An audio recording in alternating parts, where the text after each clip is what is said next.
we're not live, are we? Are we live? Yeah. Oh, yeah. We're live. We're definitely live. No, Anyway, we are all live. Right. Anyway, okay. Well, all I'll say is I've written in a lot of feedback on the documentation for Final Cut Pro 10 because I actually go through that. Usually, when I'm helping people, I'll go through that and find little things that aren't explained as clearly as I think they should be. Absolutely. And then I give feedback on that. But I'm not, not Mr. Apple certified Final Cut. I made the documentary, so I think they should give me an honorary certification. Yeah, I don't think that's how it works. No, if I was 7 when I taught 7, it had much more. The classes were much bigger and things, and I certainly don't need it for income. But it was fine. The income was fine, but I don't have it for that reason. I started getting it in version 5, and I just kept it ever since. Yeah. So, but I have the trainer certification. What you're talking about is the end user certification, which is the classes that I would teach. And Future Media Concepts would be the place I would teach it now these days if I taught something like that. Yeah, you did that a couple years ago, didn't you? Yes. I actually taught at Boston University in Georgetown and Washington. I taught their advanced film classes there. Started with 7 and then went to Final Cut Pro 10. So, hey, everybody, Final Cut Pro Radio TV Live. And look who I have today. I got this pointing thing down perfectly. Which way am I supposed to point? That's it. That direction. No, the other way. That's it. Brad Olsen. Brad Olsen. Hi. So we have him back. He has some special announcement to make today, which we'll get to in a minute.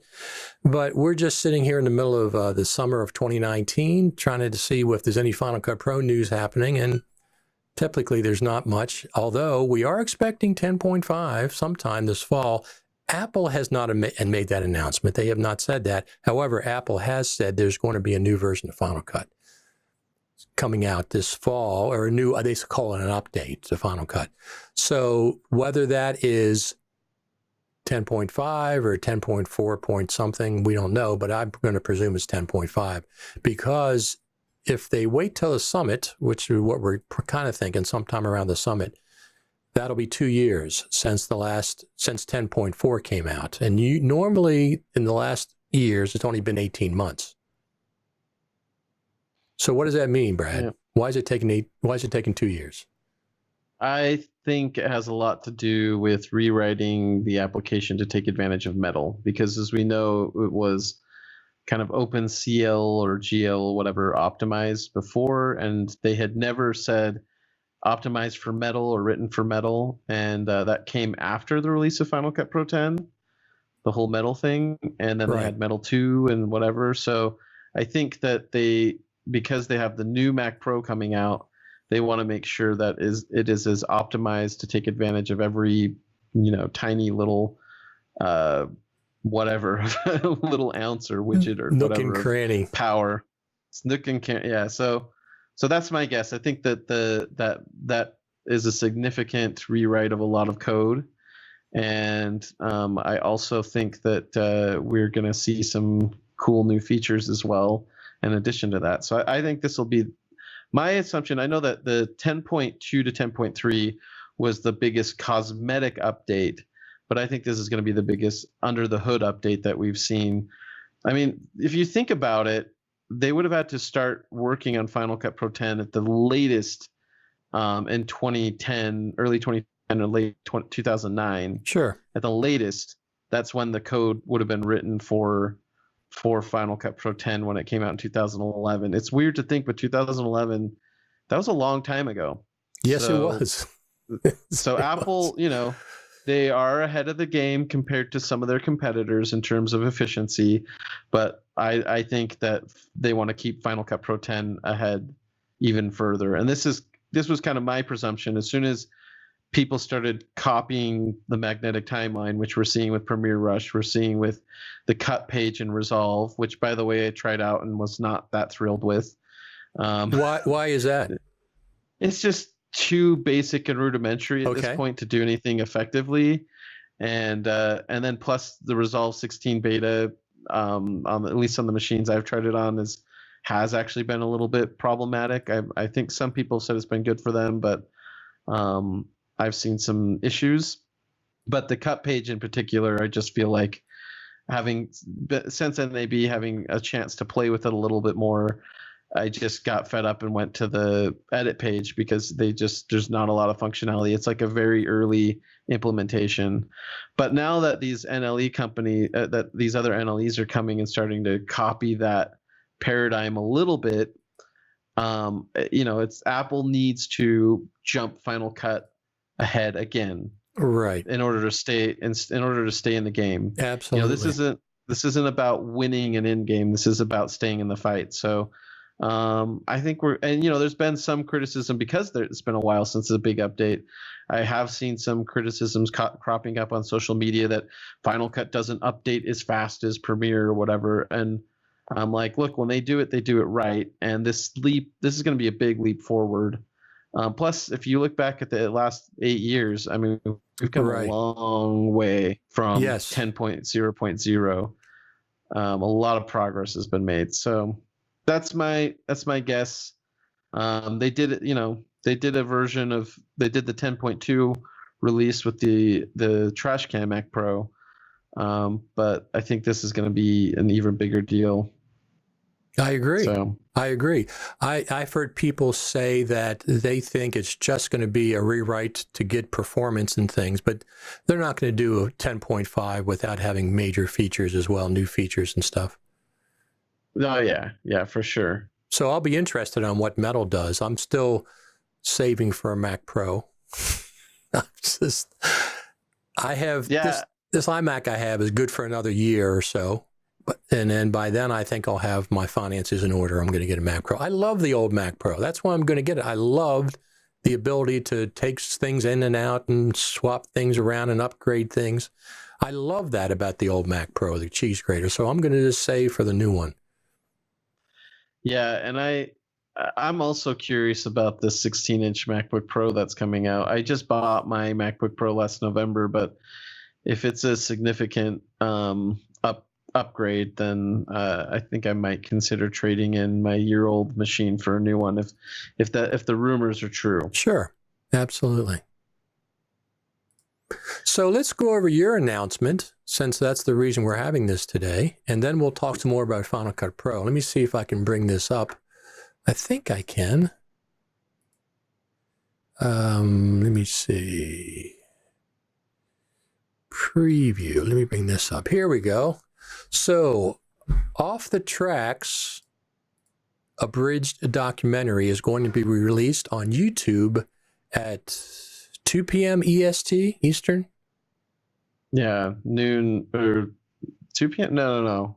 It'd be 3 your time, 3 right? p.m. 3 p.m. Okay. 1 p.m. my time in Utah, noon Pacific, and it should be 3 p.m. Eastern. Okay. I think that's right. So that's a pretty exciting. That's a pretty good deal. I mean, that is exciting because the documentary's been out for a while, and 1 year exactly since I started selling it publicly. Okay. So since the official release of it on Amazon and Vimeo OTT 1 year ago today. So I'm going to presume that you had most sales in the U.S.? No, internationally. 60% of sales were international on VHX. There you go. Wow. So, and I have probably the most interest internationally if you compare all the sales. Although iTunes, I'm limited on where I can sell on iTunes unless I pay the aggregator more money, which I decided I'm going to try this first instead of adding more languages to iTunes, which I may do eventually because that's the full version. Sure. It is. Sure. I was like, let's try just doing an abridged edit and it'll have the same five languages that are up on Vimeo OTT. So we have subtitles in Spanish, Portuguese, and Japanese and German. So that should also, increase some accessibility as well. And the hope is that this can be something that's easy for people to share, and that way Final Cut diehards and anti-Final Cut people alike can watch it. And wait a minute, you mean there's people that don't like Final Cut? What are you talking about? I know, it's crazy. In 2019, I was convinced that everybody would have drank the Apple Kool-Aid and gone along with the rest of us crazy people, but there are people who. I just talked to somebody last month who's very, very hurt over what Apple did, and it's funny to listen to him talk, because he was telling me about how when he was starting his career, how Final Cut changed everything with Mini DB, and he convinced these people to switch off of Avid and give Final Cut a go, and and how they had these perceptions that it would just be a cheap toy, but then it was amazing. And I'm like, history repeats itself, man. I know you're mad about the change to 10, but like the truth is the perceptions of 10 not being up to the job, is they're also misguided perceptions. It is clearly up to pretty much any task you throw at it. Well, we've seen it already. We've seen major Hollywood films done with Final Cut Pro 10. We've seen it multiple times, over and over again. We've seen major TV networks using Final Cut Pro 10 overseas more than perhaps the United States. We've already seen it. People use it all the time. So the idea that it's not capable of doing these things is nonsense. Well, and that's where I'm excited for people to watch the documentary, and you'll and it's just going to be a great tool, I think, to at least contribute to the conversation and hopefully change some people's misperceptions. I mean, it's not, especially this version is not just a rah go Apple. We're drinking the Apple Kool-Aid. Sure.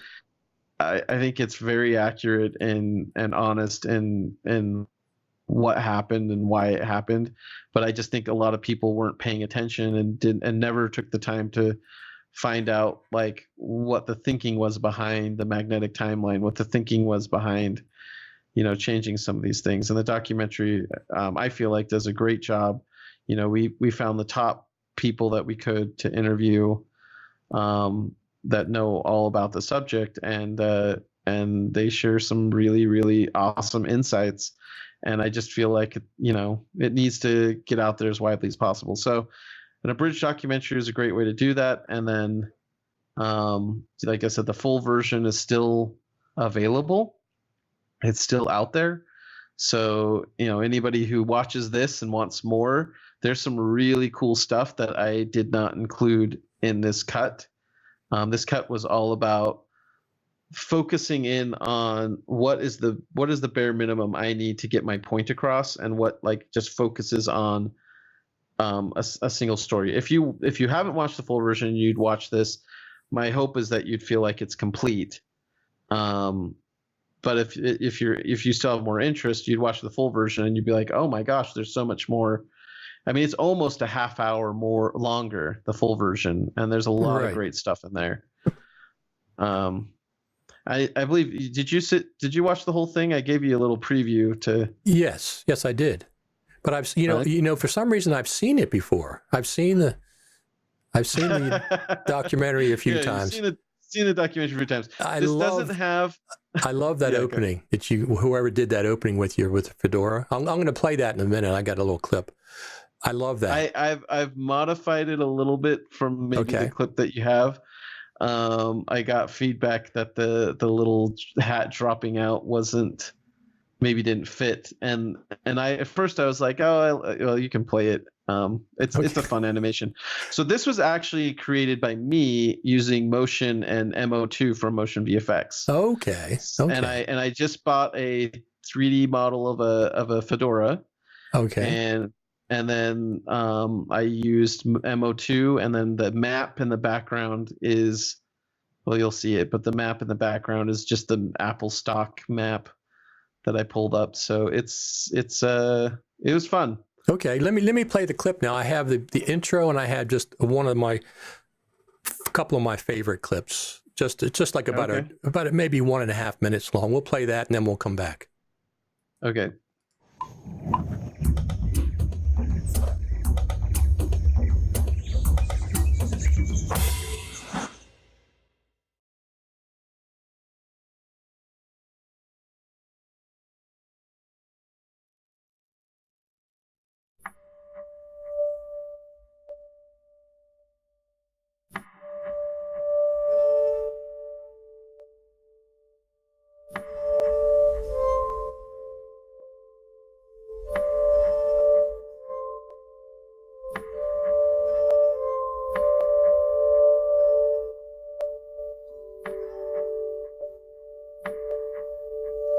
I could go from here to here and be okay, and from here to here and be okay, and then from 7 to Final Cut 10, I'm like, why don't I understand this?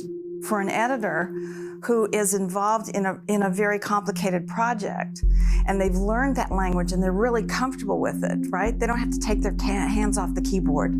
All of a sudden a new language comes in, a new interface comes in. You have to relearn everything that you used to know. It doesn't take that long, but stopping in the middle of something is frightening. I don't begrudge people who say the timeline just doesn't work for them, they can't work out, because when you use it to begin with, it's like driving a car and the things are all in the wrong place, or you try and turn left and it actually goes right. You know, they inverted the whole, when you delete a clip, it ripples. That's an inversion of every other NLE. There we go. So that was a little clip from a couple of things. One from Mike Matzdorf, one from Serena Gatania, and one from Thomas Grove Carter from Off the Tracks, the abridged documentary. So that's going to be going live here shortly today over on the, what's the YouTube channel? Off the Tracks Movie YouTube channel. Just search for there. You can see it there. And you can still buy the full version, support it, right? Yeah. It's still available. Yeah. Well, and there's bonus features available on Vimeo OTT and Indie Film Hustle TV, which is like a Netflix streaming service for indie filmmakers. So there's additional content, again, that if you buy it or rent it or stream it or whatever, that you can get access to extended interviews. It's over an hour of stuff, of extra stuff, right, included in that as well. Yeah. So I was saying earlier, the animation, I had the realization after a buddy told me, well, maybe you shouldn't have the hat bounce out like that, which I thought was fun. Like it was it personified the hat a little bit more. But where I conceded to the point was I was thinking about every studio logo, and they all hold and fade out. Like I can't think of a studio logo that like blows up or bounces out or does anything. So I said, sure. I said, fine, I'll get rid of my silly little animation at the end, but still has the hat flying in. It was always, for the last 5 years, it's always been my intention to make that animation. But when I first did it, I used an iPhone and filmed my actual hat, this one. I actually filmed it with my iPhone on the ground and dropped it on there. Right. And then I reversed the video. But the quality was just so poor, maybe with the iPhone now. That was 5 years ago. The quality was so poor that I tried some things to clean it up and animate it, and it didn't look quite enough like a hat to me. The animation, the motion looked good, right, but the actual image quality didn't look good. So when Simon was releasing MO2 last year, I bought a copy of that, and then I found a 3D. I went to one of the 3D model sites that they linked to and searched for fedoras and found that model that I really liked, and spent some time in there, and it's interesting because it's like almost like a window to an app and within Motion, and so you can load it with they could make it its own standalone app, it feels like, right, and right. it has behaviors that are similar to Motion, and you can load 3D objects and textures, and they have some stuff pre-built in, a huge library of stuff pre-built in, and of course you can get more stuff from Motion VFX. Right. I think it's really, really impressive stuff, and like I said, I was able to make that little logo, and I've been holding on to it for the last 6 months. But now it's live. Now it's live, exactly. The premiere of the hat logo. So something else that's different about the abridged cut. A friend of mine pointed out that now that I'm doing a free version on YouTube, he said, "What do you think about putting the Conan clip back in?" So that wasn't in the preview edit that you saw, but that was when I was getting feedback on that. My buddy Bob said, why don't you think about that? And there's two things that I realized. It's on YouTube. It's available for everyone. Exactly. So whatever. And then the second thing is, last year, for people who are familiar with the story, I reached out to a producer on the Conan show and asked, about licensing the clip, and they had me fill out this big form, and they ended up telling me, to license that clip would be $12,000. Well, I wasn't going to pay $12,000 for it. So at the time, I just cut it out, thinking, well, maybe it's a gray area for fair use. I feel more strongly that I have a case for fair use because Randy specifically says there was a lot of bad publicity going on around the launch of Final Cut Pro 10. Right. And what better example of bad publicity than a late night comedian, a popular late night comedian, taking the time to make fun of an NLE software? Yeah. So, when was the last time you saw Avid or Premiere mentioned on Conan? Never. Well, they did do a follow-up video to the Final Cut video on Conan, talking about how why they switched to Premiere, and it wasn't funny at all. I mean, I say that as in there was no jokes. It was like, yeah, this is really good. We like it. And it's like, okay, I don't know why you bothered doing a follow-up clip about that, but that's how upset they were. And my understanding is that the editors at Conan are still on Premiere, because I wonder why they're not on Avid. Why wouldn't they be on Avid, considering they're in Hollywood, right? Well, there's a lot of Premiere like the people who were using Final Cut Pro. Okay. A lot of them switched to Premiere instead of going back to Avid. I don't think a lot of people in that transition. I don't think a lot of people, like Hollywood studios, may have. But in the case of Conan, I could make the argument that they're going to be doing a lot of Photoshop and they're going to be doing a lot of After Effects. So it makes sense to you already got the Creative Cloud. They're doing tons of graphics and things. So you might as well just plug into the Premiere, the Adobe ecosystem, and plug in Premiere into that. So it makes sense to me. They don't have to do it that way, but right. It makes sense to me that works for them. Little sad they haven't taken another look at. I mean, sad for anybody who hasn't taken another look at Final Cut because of all the amazing progress it's made. Well, don't you think that? Yeah, I agree with that. But as Final Cut gets more mature, at some point it's going to be hard to resist, especially at the price point of $299. Even for people that initially, were hurt, quote unquote, hurt by Apple. They got their feelings hurt and they can't get over that. Listen, I understand that happens sometimes with people. I mean, I have a bit of a grudge against Adobe because they dropped Mac support back when I was first starting with Premiere. I didn't, and plus they've dropped other software that I've been using with them. So plus the subscription model, I don't like that at all. So I keep that going on my back burner when I buy software. I don't have anything Adobe right now, 0.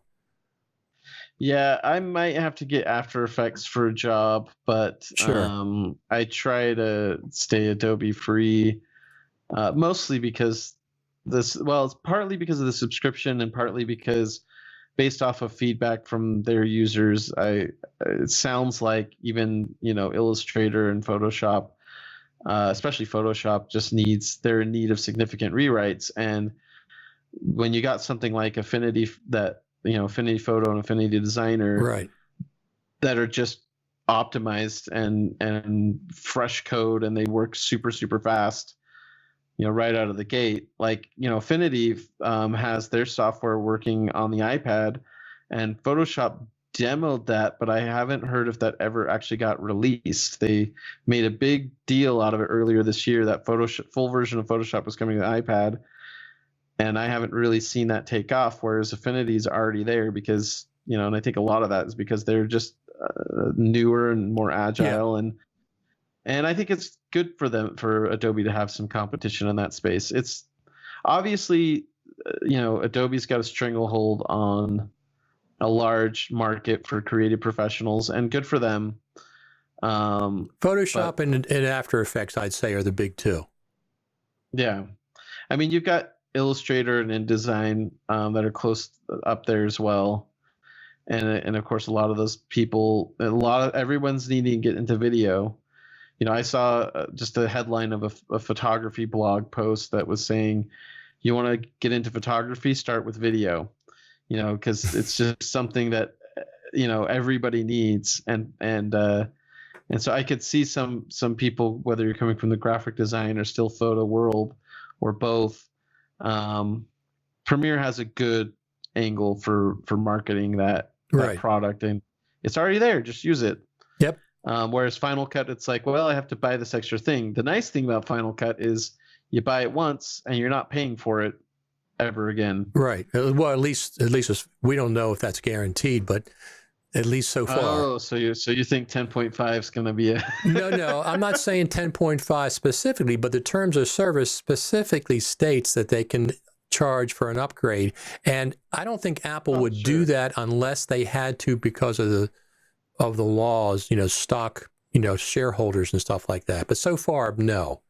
So far, there's been no increase. Yep. So that's going to, yeah. So I don't anticipate it until like Final Cut 11, or they're going to jump to, they're going to probably go back to calling it Final Cut Pro with no 10, and then it'll just be like 11.0. Right. I don't know. That's my guess, because I mean, knows? X1 just doesn't, or XI, that doesn't have the same. The whole Roman numeral thing is ridiculous. I like the X. I like an X, but I don't need to be told constantly it's a Roman numeral. Where's that on my typewriter? How can I distinguish between a capital X and a Roman numeral X?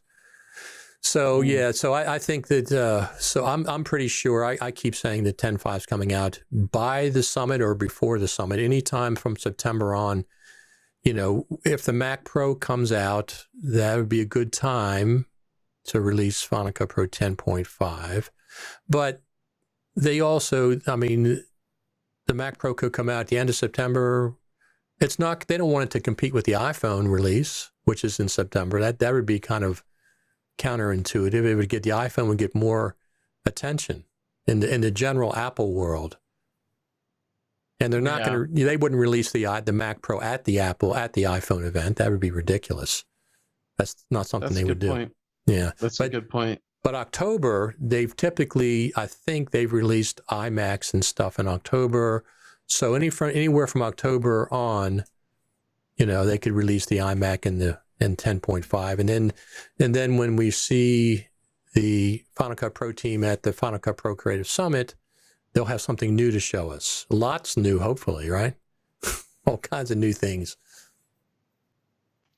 Yeah, I think it's going to be a big one. I think it's definitely going to be worth making it out to that event and having it. I think it'll be a really good time. I'm hoping that some of our friends online that haven't been able to make it to past ones will be able to make this one work. I know that there's a lot of, in the last couple of years, there's been some people who are like, oh, I don't know if it's that big of a deal to come to this one. But this year, I feel like everyone's like, yes, I want to be there. Especially if it coincides with the Mac Pro and the Final Cut Pro 10, to just be in that group of people that gets kind of the first look. It's a fun thing. And absolutely. Yeah. Just going to get your hands on the Mac Pro, just touching it. If we can touch it. Can we touch it? I got yelled at for touching the iMac Pro. Oh, okay. Well, there you go. That's what I was wondering. In 2017, I put my hand on the mouse and like, no, you're not allowed. They were afraid that I would click something and it would break, and then they would be embarrassed, I think. Yeah. I don't know. It was funny. I was just checking. I think I wanted to check to make sure the raw footage was playing back at better quality, and I wanted to see if it was optimized ProRes. And as a Final Cut geek, you're like wanting to know all these things, and sure, they're like, no, this is hands off. I'm like, if it's hands off, you should have put it behind glass, because well, no, there's a lot of us in here. That's how we found out that the audio unit plugins from Logic were in Final Cut Pro. The newer ones. Well, 2 years ago at the summit. Yeah, because they always had Logic. Oh yeah. He looked at the drop down and he saw them. He's the one that broke that news. Yeah. The funny thing is that they have Logic plugins, but then Logic updated their plugins, and Final Cut was behind for a long time. Right. And then they updated Final Cut Pro, and we got all these new cool looking plugins. So Right. Well, they're about 90% of what's in Logic, because some of the features like side chaining is not available in Final Cut on the compressors and stuff. So they're pretty close, but they're not 100%.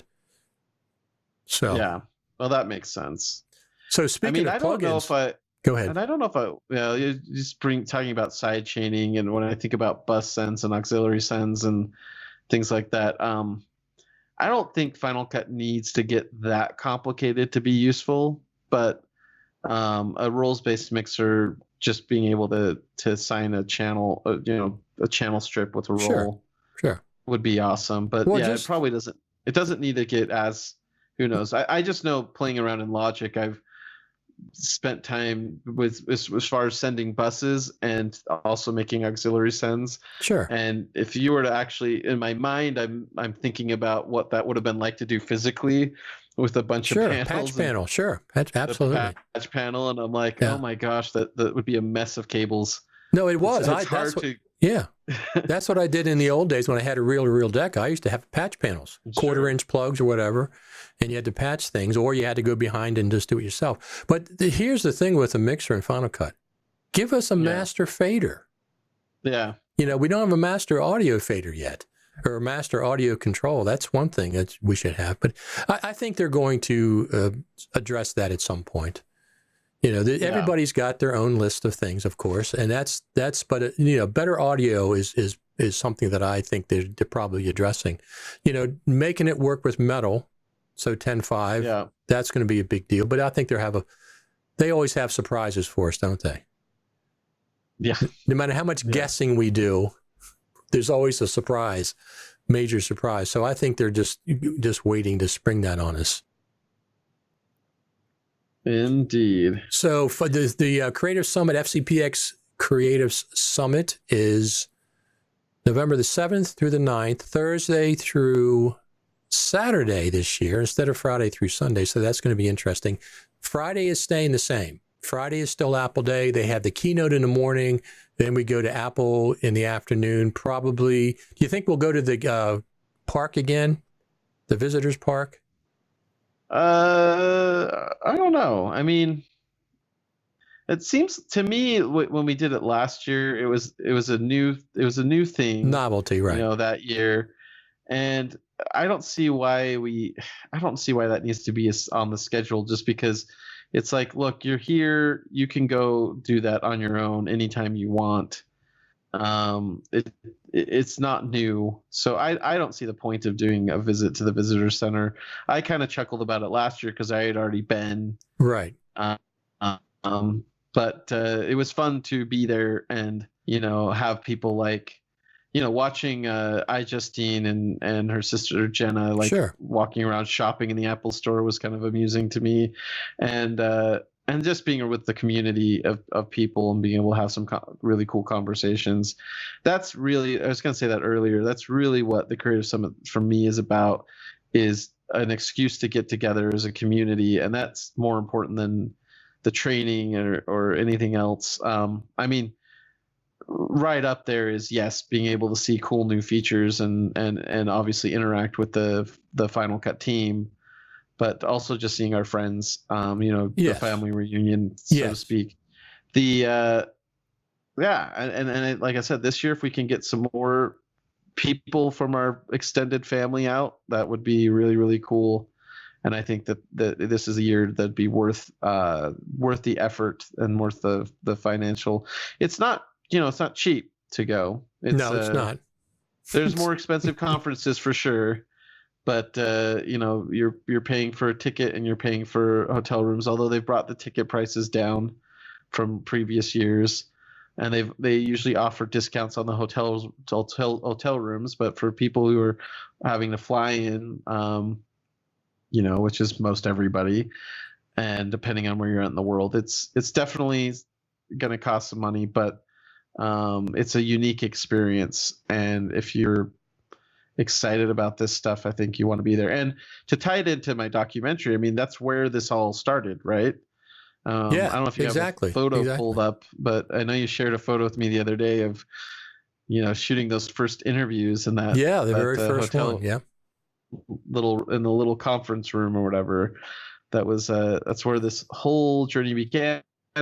Nobody knew really who I was, other than Sam had sent out an email saying, "Hey, this guy's going to do a documentary. Do you want to be in it?"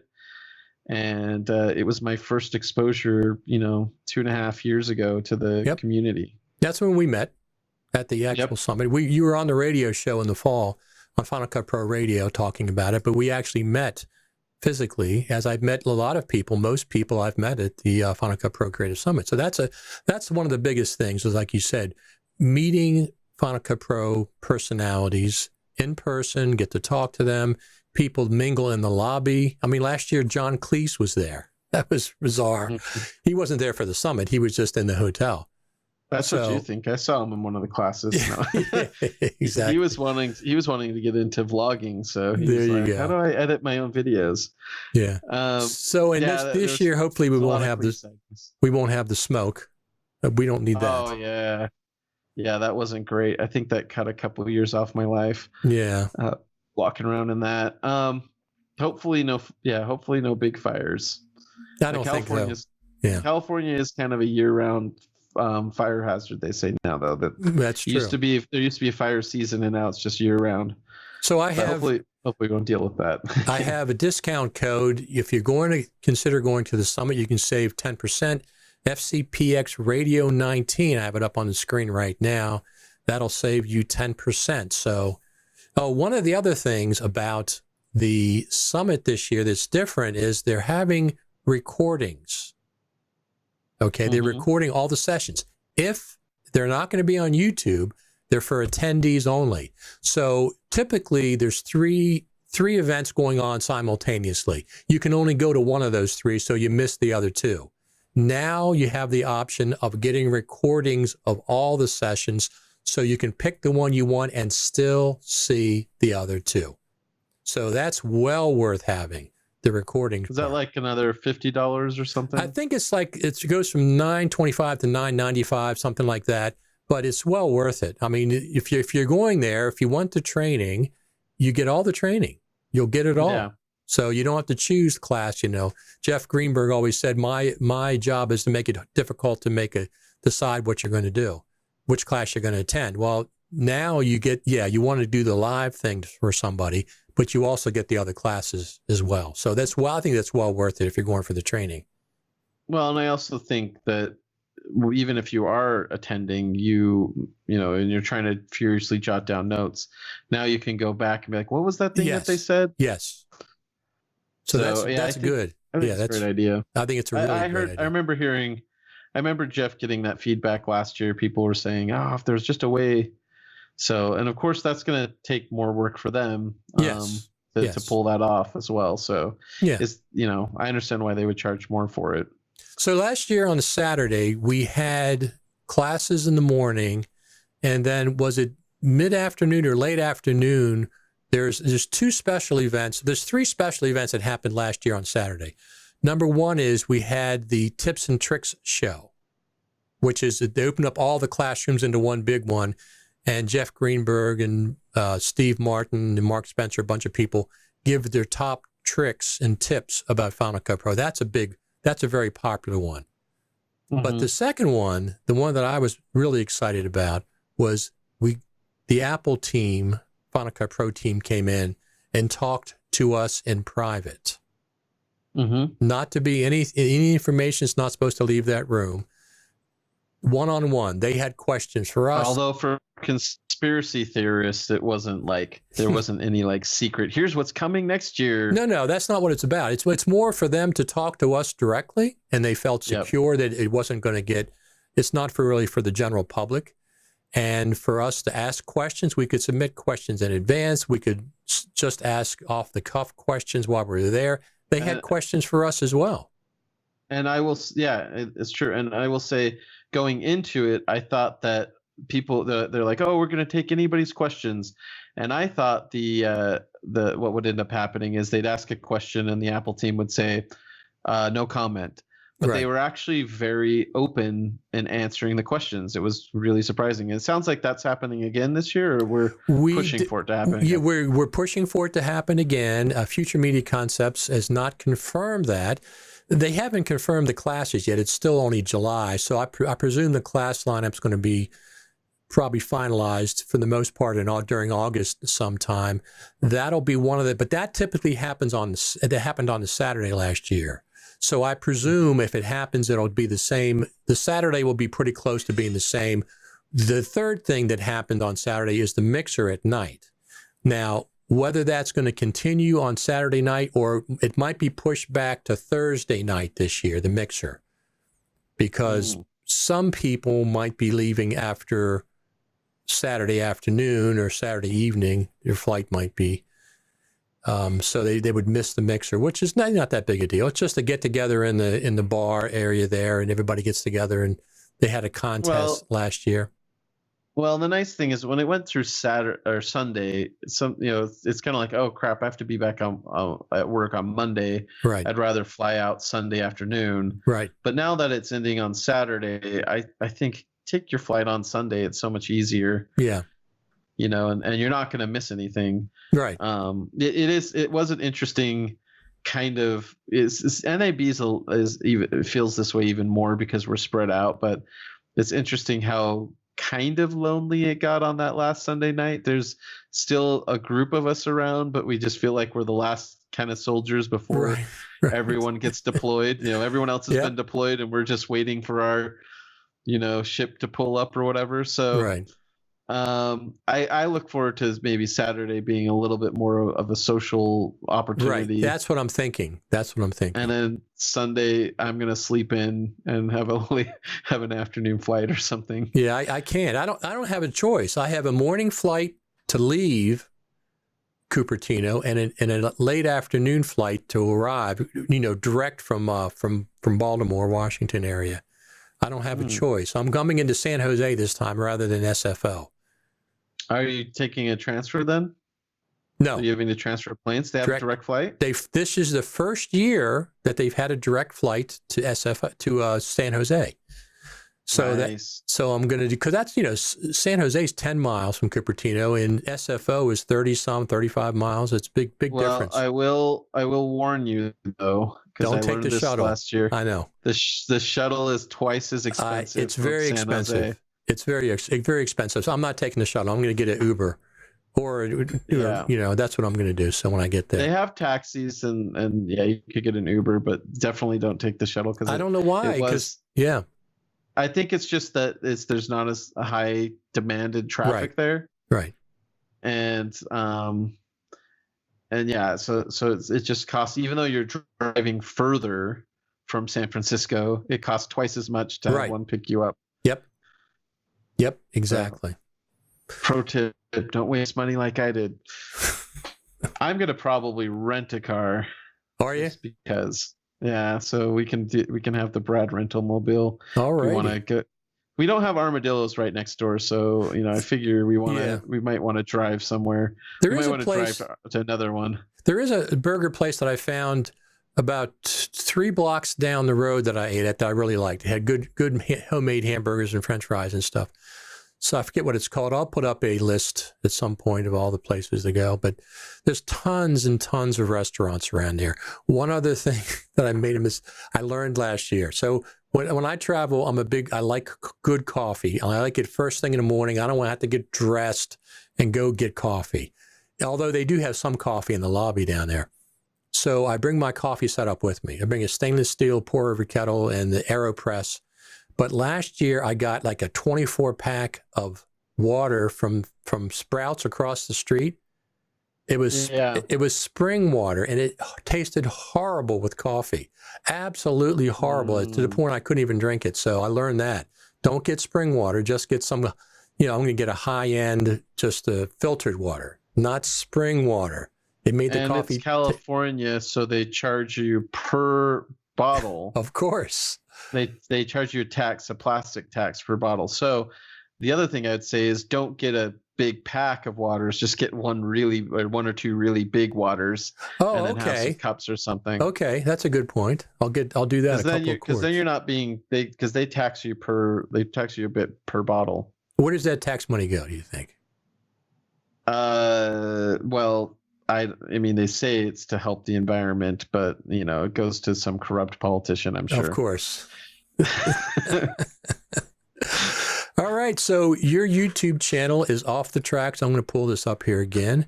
Off the Tracks movie on YouTube. Right now, 18 people are waiting. It's going to debut the abridged documentary. It premieres in 95 minutes. 95 minutes. I guess we should talk a little bit. I think I already said it's about a half hour shorter. It's 49 minutes. Right. And I think some things to note about that. One funny thing I've been saying is that, at least I think it's funny, usually when a director revisits their movie, they end up adding stuff to the cut, right? Like a director's version or an extended or special edition always has more content in it. And as an editor, I looked at it more like, well, I'm going to create another version of the documentary. I'm going to cut stuff out. Although I'd love to add to the, maybe the YouTube channel in the future with new interviews and stuff.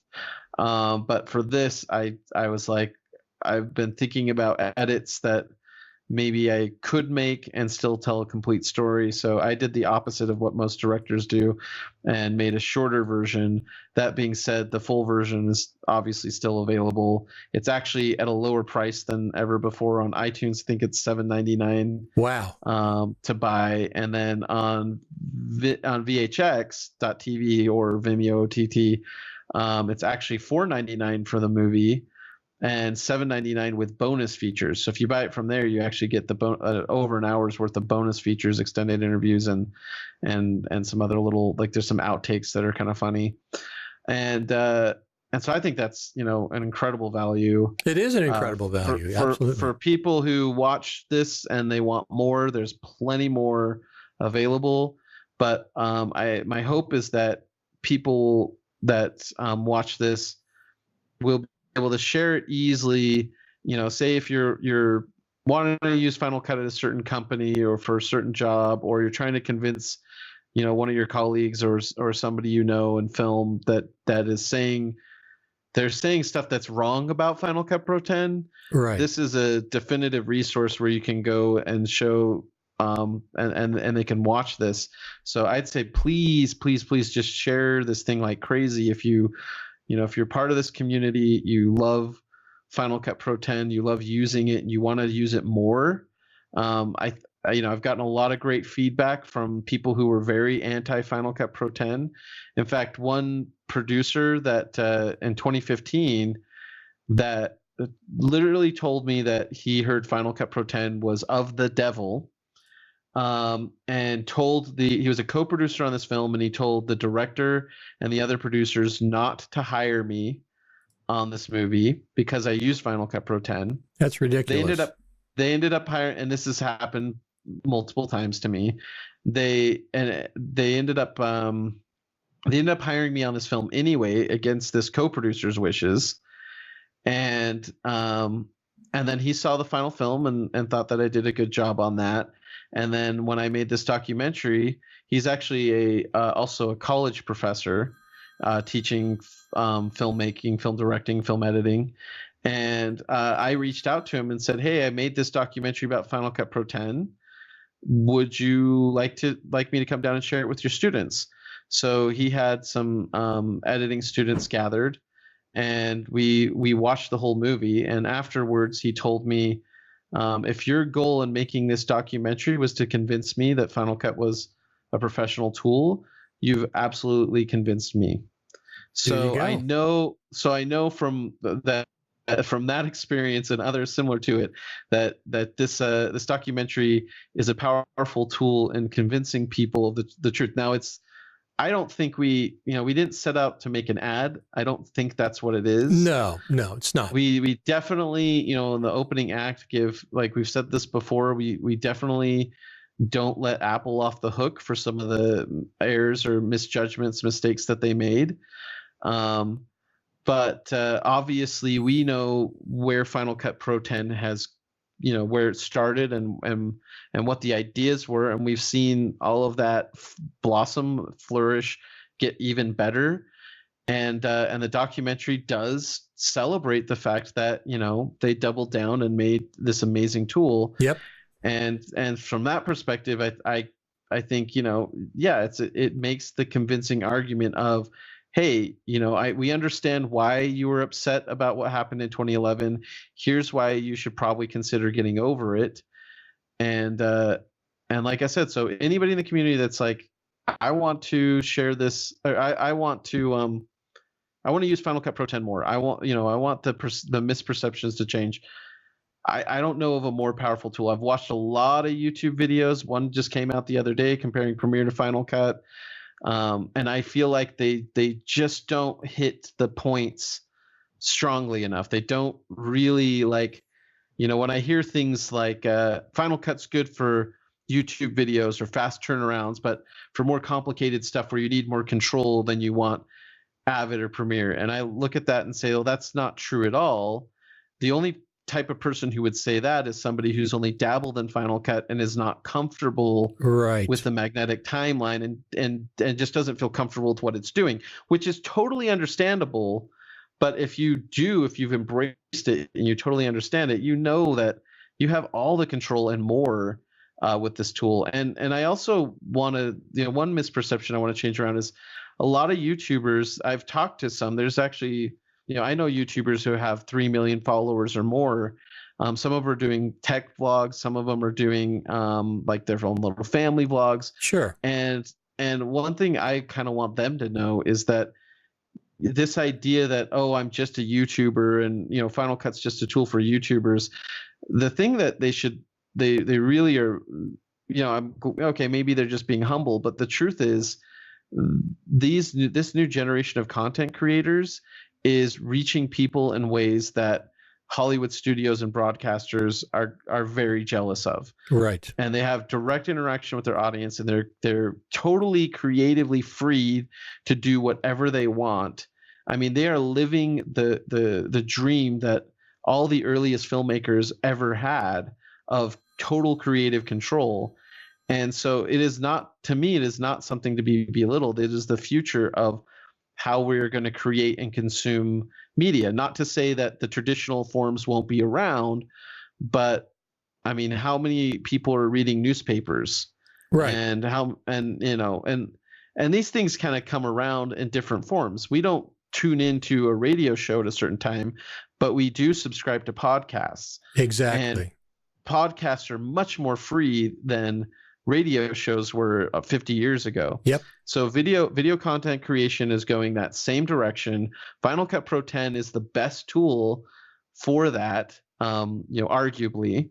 So I don't know, this is where I get fired up and I'm passionate about what the way people should see themselves and the future of what's happening, and not put Final Cut down. Don't put YouTubers down just because you look at a $200 million movie and go, ooh, wow. Yeah, thousands of people worked on that. Hundreds of millions of dollars were spent. Sure. And it's becoming a bigger and bigger gamble that honestly the bottom is going to drop. It's going to fall out on that. And we'll see. It'll be very interesting. I look at the Marvel, build up to Endgame. Right. And I'm like, it's literally the end game. Where does the blockbuster go from here? We're still seeing a successful year of that. I'm not saying blockbuster's going away, but how many people can get into that? That club can't grow, right? Right. That market's never going to grow bigger than it already is. Yeah. It's already seen its heyday. Yeah. But the future of content creation. I mean, how many people would have thought a phenomenon like a successful show like Stranger Things, how many people would have imagined that would have been possible 10 to 15 years ago? Right. When Hulu and Netflix were first starting out, people turned their nose up at those platforms other than being able to stream the classically produced movies. And you have filmmakers like Spielberg who still want to put Netflix down as some sort of second class or second tier platform. But the truth is, it's the most popular place for people to watch content, and that's just, to me, a stepping stone to, what's going to happen next. So Yep. again, don't put Final Cut down. That's all I'm saying. Yeah, well, there's no reason to put anybody's NLE down. Okay, you have your preference. I have my preference. I really don't care what somebody else uses. I'm not interested in putting them down. I will defend Final Cut against claims that aren't accurate, but I'm not interested in arguing about it. I have other things to do. I have video editing to do. Speaking of that, I do have. When we were co-editing this Off the Tracks, I have some recordings of us talking back and forth. At some point, we'll put some of those up maybe on your YouTube channel. A little behind-the-scenes discussions. You had a lot of those. I don't know what. Well, I don't know how embarrassing it would be for me. We can go through and look at a couple. We did just a couple clips, how the process started out, how it started rolling. That'll be interesting. Very messy, very unsure, and not really clear on what. Well, I mean, I think there were certain things I was very clear on that I wanted to do, but there was a lot of we would have we would talk for an hour. Yeah. We'd have at length weekly discussions where I was just throwing out ideas. Yep. And seeing what would stick. And then when you got a segment done, you would send it to me, and I'd hack it down, cut it from 20 minutes down to 10 or 12. Yeah, yep. And that was an interesting, thing too. Once we got that, and then just having to recombine them, and absolutely. And that's really what made this cut possible, was knowing that we had these kind of sections and subsections, and I'd moved these little modules around, and then thinking, I ended up pulling some threads out that were part of the story in the longer version, but didn't have to be there to tell a complete story, but definitely added to it. So I think there's more. Since you've watched pretty much my the close to what's going to be aired today, that there's some really cool stuff that just absolutely this abridged documentary is very, very cool. I really, really enjoyed it, and of course the full version is even better. And it's so inexpensive now, $4.99. You said at one place, and iTunes has it for $7.99 with bonus features.